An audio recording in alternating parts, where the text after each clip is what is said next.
Exactly. All right, so let's go to matchups, Vince. Let's go to offense. I'm going to give my 3 keys, let you give your 3 keys, and then we'll go to defense. Number 1, you got to start fast. And this is one of 2 ways. The first one is you either have to start fast because you need to keep up with them because they are scoring. North Carolina is scoring. You need to keep up with them, like we saw last year, match them score for score. Or if your defense is making stops, your offense can then give you some distance. So if you're able to make stops on 2 of your first 3 drives, and the only time you don't make a stop, you give up a field goal, and your offense can put 3 scores on the board, 2 of which are touchdowns, and all of a sudden you're up 17-3, that's a good place to be. What you don't want to be is only up 7-3 because you're also not putting points on the board if your defense is playing well. So no matter what you do, the offense has to start fast. Number 2 for me, your stars have to play like stars, right? And you could go to different directions, say your best talent needs to play like its best talent. So, your stars are obviously Kyron Williams and Michael Mayer. They've got to be dudes. But I would also say guys like Braden Lindsey and Chris Tyree and Avery Davis and Kevin Austin also have to be on their game, because if this offense is going to get where it needs to get to, those guys are going to have to be a big part of it. You can't keep asking Mayer and Kyron to carry you. Early in the season, they were doing a better job of – that's what's kind of interesting. The offense is doing well, but we're not seeing some of the guys that need to step up really step up yet, which is why I still believe there's another gear for this team to get to. We haven't seen Braden Lindsey and Kevin Austin really, truly have a breakout this season, in my opinion. Kevin's had some good games, but he has yet to have a 100-yard receiving game. And so, I believe the only 100-yard receiving game this year from a receiver so far has been Avery Davis. So we haven't seen either one of those guys break out yet. It'd be nice to see one of them break out. And then my third is be aggressive. And that means start to finish. Come out aggressive. If you get a lead at halftime, stay aggressive. And look, you can call the dogs off in the last 7 minutes, okay? But if you're up 17-3 or 20-3 or 24-3 at halftime, I don't care how much you like Mac Brown. This isn't about you and Mac Brown. This is about establishing a mentality in your football team that is lacking, that we don't let down. We don't let up. We put pedal to the metal until that animal stops moving, right? You know what I mean, Vince? And so yes, I do. To me, that's the thing for me. Is be aggressive from start to finish. This team needs that mentality. And they need it really ingrained into their DNA. And neither side of the ball has that right now, because both sides of the ball, they've pulled back way too soon, too many times this year. You can't do that in this game. You have to go pedal to the metal, and you have to hammer them and hammer them and hammer them until they stop moving. And that's going to be the key. I used so many different like little references there, and so many applied to me analogies to make that point. But yeah, you got to be aggressive start to finish. All right. 1 through 3 for me. My first one, tempo, start fast. I'm not going to repeat what you just said. That was my first one. Shocker, we had the same one. My second one is the offensive line needs to continue their bull market tendencies, which means they need to continue to get better. I'm not asking for monumental leaps, okay? I'm asking for continuous growth and just getting better consistently. That's all I'm looking for. And they've done that a little bit, right? But they need to continue doing that. They're knocking on the door of average, okay? That's what I like to say. They're knocking on the door of average.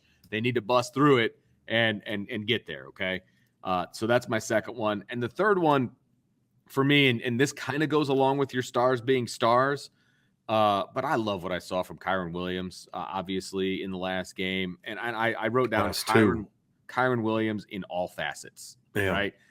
Running the ball, catching the ball, pass protection, whatever, okay? Kyron Williams is ascending.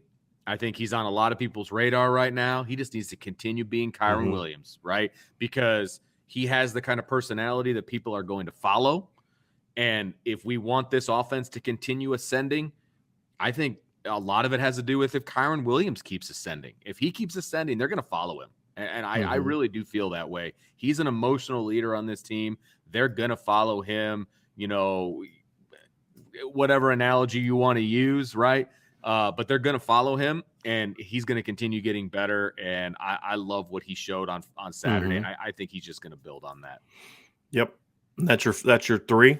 Those are my three. Tempo, O-line, Kyron Williams. We'll go into the defense here, but we have a super chat from John A1 that kind of leads to that. Do you think we'll see a Beautiful. 3-4 defense playing a two-gap defense to stop the QB from leaking and blitzing all over the place with Pryor as your fourth linebacker?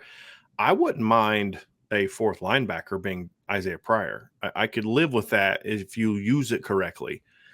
I don't think that we would see that. I think if anything, he'd be a third linebacker as opposed to a fourth linebacker. I don't think we're going to see a lot of two-gap except when we are in – like when we see Notre Dame in third and longs, which are more of you're going to drop 8 and you just want to make sure he doesn't take off running.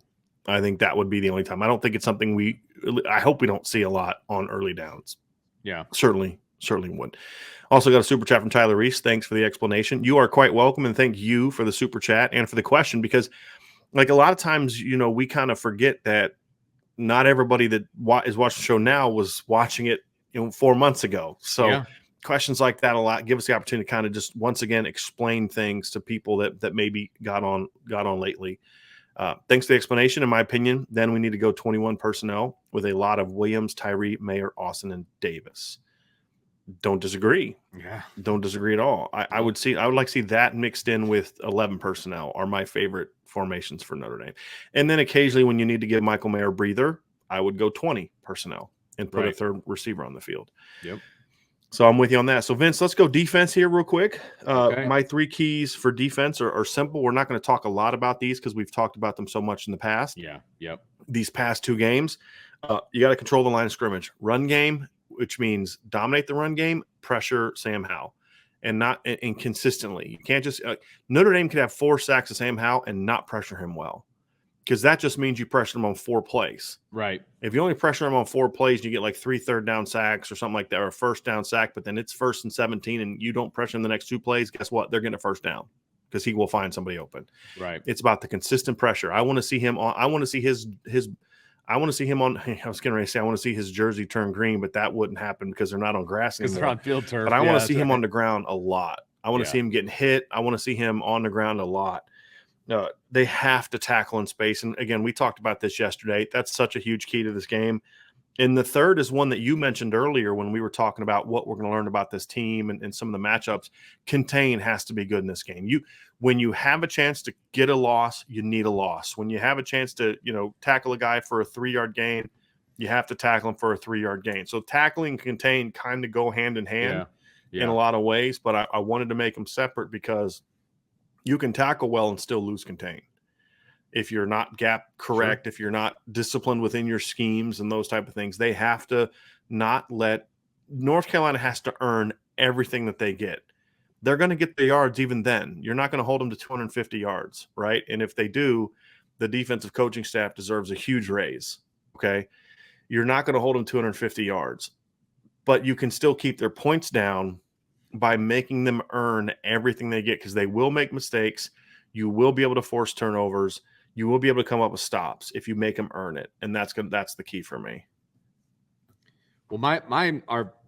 I've got one that's the same, tackle in space. So we just check that one off because you just talked about that one, and it's vitally important. You got to have a Josh Downs plan. Mm-hmm. That goes without saying. We talked about that during the matchups, so no sense in really diving into that one. He's their best offensive player. Outside of maybe Sam Howell, I get that, but he's the one that can hurt you, so you got to stop him. Right, he's the most dynamic skill player, right? There you go. Right. Thank you. And then the final one for me, it's more of a big picture one, but it's who steps up. And that's what I need to know. That's a key to this. Well, your key would then be somebody else has to step up. Like, yes, look, Kyle's out. Somebody has to step up, and it can't just always be Foskey or Adamiola. Somebody that's not normally a big-time guy has to step up and play well. That's exactly right. So that's my third one. Who's it going to be? Who's going to step up and show that they're willing to take this team, put them on their shoulders, and dominate? That's a big question mark for me right now. Before we go to predictions, I want to throw this chat up here. Benjamin Weiss. We've been saying Weiss. I found out for him and his brother Gabriel, it's Weiss, so I apologize. Very good. You know who's going to eat Saturday? Foskey. Coaches are trying to turn him into a beast by turning him into the next JOK in the box. They do not know. They do not do that this week, I hope. I hope so, too. Me too. I certainly hope so, too. And then Benjamin also, I wanted to throw this up, too, because Benjamin was the first person to show up to the tailgate last week. And so that meant Benjamin spent like a half an hour helping me get everything set up. So helping me put the tent up, helping me, try to MacGyver the flag. He was doing most of the MacGyvering, the flag to hold up and help him get the food set up. So Benjamin, again, thank you very, very, very much for your help last week, because Vince was working at that time.